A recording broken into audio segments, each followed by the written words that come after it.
첨단 기술 경쟁력도 국가 브랜드 파워도 치열한 경쟁에 밀려 과거와 같은 영광을 찾을 길이 없는 일본에게 관광은 막대한 비중을 차지하는 산업입니다. 일본은 팬데믹 기간에도 관광 산업을 끝까지 포기하지 않았을 정도인데요. 그런데 일본 관광 산업에 치명타를 날릴 경쟁 국가가 바로 우리 대한민국이라고 합니다.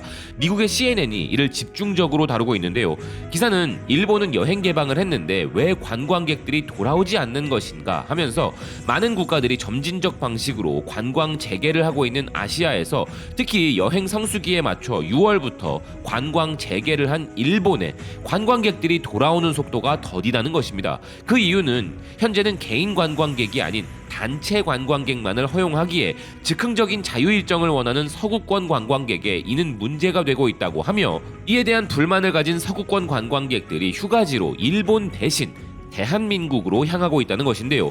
예시로 정기적으로 일본을 방문했던 뉴욕의 홍보 전문가 멜리사 뮤시커는 도쿄에 6번 정도 방문한 적이 있지만 제한이 많은 일본을 포기하는 대신 새로운 목적지로 한국으로 갔으며, 해변 휴가보다 도시 투어를 좋아하는 성향으로 인해 서울을 선택했다는 것입니다.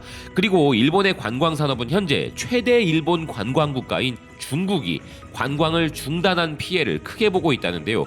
물론 전 세계에서 중국 단체 관광객의 중단 여파로 관광 산업에 큰 피해를 본 국가가 일본만은 아니었지만, 특히나 관광 산업에 대한 의존도가 매우 높은 일본에게는 중국을 비롯한 한국 관광객의 발길이 끊어진 것이 치명적일 수밖에 없죠.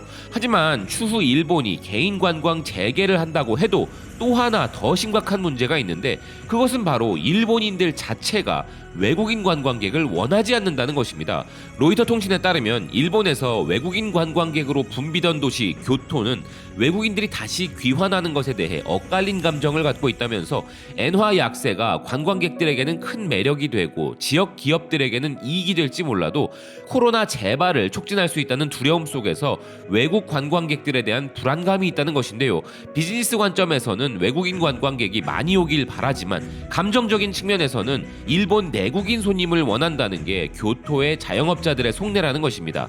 과거 중국, 한국, 동남아에서 온 수백만 명의 관광객들로 교토의 가게들과 시장들이 붐벼 지역 주민들은 종종 압도당했고 일본 사람들은 올 수 없었다는 교토 지역 자영업자의 이야기를 전하는 기사는, 교토의 자영업자들은 오히려 외국인들이 좀 안 왔으면 한다는 말도 하고 있다는 것인데요. 반면 외국인 관광객이 없으면 정말 곤경에 처한다는 자영업자들의 말도 전하는 기사는, 일본이라는 나라가 가진 외국인을 대하는 폐쇄성과 생존의 문제가 충돌하고 있다는 것입니다. 즉, 돈은 벌어야겠으니 외국인들은 와야 하지만 외국인들은 병을 옮기거나 내국인들이 교토를 즐기지 못하게 하니 정작 그들이 오면 싫다는 것인데요. 이런 특정 기사가 일본인들의 감정을 모두 대변할 수는 없는 것이지만, 이런 기사들의 수천 개의 좋아요를 받는 댓글들의 내용도 별반 다르지 않습니다. 일본이라는 나라가 위기 시에 외국인들을 어떻게 대하는지를 우리는 너무나 잘 알지만, 이번 기회에 다른 나라 사람들이 일본에 가서 한번 제대로 체험해보는 것도 나쁘지 않을 것 같은데요. 하지만 지금은 일본이 아니라 외국인들이 다들 한국으로 온다고 하니 이젠 더 이상 체감해볼 방법조차 없을지도 모르겠습니다. 그런데 이 관광 산업은 비단 일본에게만 중요한 것은 아닙니다. 어려운 우리 대한민국 경제에 있어서도 관광 산업은 부가가치로 인하여 그 중요성이 더욱 커지고 있기에 관광 산업 경쟁에 있어서 한국은 확실한 경쟁력을 갖추어 나가고 있는데요. 트래블펄스가 전하는 세계 여행 및 관광 협의회의 최근 경제 영향 보고서에 따르면, 한국은 여행 및 관광 산업에서 전례 없는 속도로 회복하고 또 성장할 것으로 예상된다는 것입니다. 한국에서는 여행 및 관광 산업의 고용이 크게 증가하여 2032년까지 매년 4만 9천 개의 새로운 일자리가 창출될 것으로 예상되며, GDP에서도 2032년까지 매년 4.8% 성장하여 GDP 성장률 1.8%를 웃돌 것으로 예상하고 있으며, 국가 전체 경제의 4.8%를 차지할 것으로 내다봤는데요. 호텔 뉴스 리소스 또한 한국이 관광 산업 분야에서 향후 10년 내 거의 50만 개의 일자리를 창출할 것으로 예상한다 전하고 있습니다. 그리고 이제 한국은 관광 대국으로서의 조건을 서서히 갖춰나가고 있는데요. 실제로 일본의 경우 한국 관광 비자 신청을 하려고 대사관 앞에 줄지어 서 있는 일이 벌어지고 있으며, 드라마 이태원 클라스의 대유행으로 이태원 투어 상품 개발 개발이 줄줄이 이어지고 있는 상황이고, 과거에는 아시아에서만 한류 문화 관광을 오던 수준을 넘어 이제는 전 세계 사람들이 한류 문화를 즐기러 한국을 방문하는 상황이며, K드라마로 다양한 한국의 매력을 이미 알고 있기에 전 세계인들의 발걸음은 계속 이어질 상황인 것입니다. 프랑스의 일간지 르피가로는 서구권에서 바라보는 한국에 대한 관점이 바뀐 것에 대해 한국은 더 이상 고요한 아침의 나라가 아니라고 보도하고 있는데요. 기사는 지난 10년 동안 문화적 현상에 편재한 고요한 아침의 나라 한국은 이제 그 별명과 어울리지 않는 템포를 가진 나라가 되었으며, 첨단 대도시로서의 서울은 이제 새로운 아시아의 메카로 입지를 확고히 하였고, 서울에는 호화로운 강남과 월스트리트라 할 수 있는 여의도가 있고, 시간을 거스르는 북촌 한옥마을도 있으며, 예술적인 감각과 현대미술까지 즐길 수 있어서 다양한 분위기를 아우르는 곳이라 소개하고 있습니다. 여기에 한국 문화에 대한 국제적인 열풍은 기하급수적으로 증가하고 있다면서 전 세계인들은 현재 K-팝을 즐기고 비빔밥에 열광하고 웹툰의 경이로움과 오징어 게임 드라마에 빠져들고 있고, 기생충과 같은 영화가 세계 곳곳으로 번져 한류라는 현상에 직면하고 있기에 한국을 방문하여 K-팝부터 다양한 음식, 문화 체험 코스를 즐기는 것은 이상적이라는 기사는 온라인 게임을 즐기는 사람들에게도 한국은 매력적인 장소라 소개하고 있습니다. 즉, 아름다운 전통과 문화유산이 매력적이라 불리던 한국은 여기에 트렌디한 문화적인 부분과 최첨단 국가라는 이미지를 더하면서 세 가지 다른 템포를 가진 관광 국가로 발돋움하게 되었다는 것인데요.